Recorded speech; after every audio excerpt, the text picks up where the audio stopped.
Sir ఇప్పుడు మిథున రాశి వారికి ఒక మంచి రైట్ టైం స్టార్ట్ అయిందని మీరు చెప్తున్నారు సార్. ఇప్పుడు మిథున రాశి వాళ్ళకి రాబోయే రోజుల్లో ఎటువంటి ప్రయోజనాలు కలగబోతున్నాయి సార్? అయితే వాస్తవానికి ఏంటంటే ప్రతి ఒక్కరికి కూడా ప్రతి 12 సంవత్సరాలకు ఒకసారి అద్భుతం జరుగుతుంది. ఓకే. అయితే ఇక్కడ ఏంటంటే మిథున రాశి వారికి కూడా 12 సంవత్సరాల తర్వాత ఒక మంచి యోగం కలిగింది. ఎలా కలిగిందంటే గురువు ప్రతి రాశిలో 365 రోజులు ఉంటాడు. ఓకే. ప్రతి రాశి చక్రంలో ప్రతి రాశిలో ఒక 365 రోజులు తను బస చేసుకొని వేరే రాశిలోకి వెళ్ళిపోతాడు. అలా మనం ఒక రాశి ఒక 12 రాశులను చుట్టి తిరిగి రావడానికి 12 సంవత్సరాలు పడుతుంది.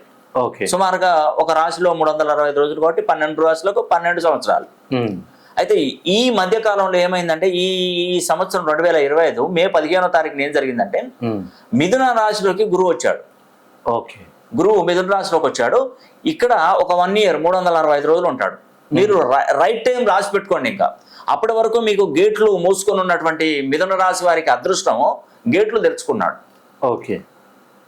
గేట్లు తెరుచుకున్నాడు. గేట్లు తెరుచుకుంటే ఇంకా లోపలికి ఇంకా మీకు జీవితంలో ముందుకు వెళ్ళడమే. సుమారుగా ఒక 6 సంవత్సరాలు ఉంటుంది, గుర్తుపెట్టుకోండి.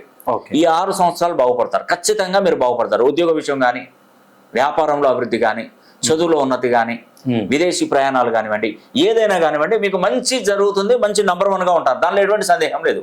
మిథున రాశిలో కాకపోతే వీళ్ళు ఒక్కసారి వాళ్ళ జాతక కుండల్ని పరిశీలన చేసుకొని ఇప్పుడు ప్రజెంట్ గోచారంలో ఇది సూపర్, కానీ మీరు పుట్టినప్పుడు ఉన్నటువంటి గ్రహస్థితి అనేది మనం తెలుసుకోవాలి.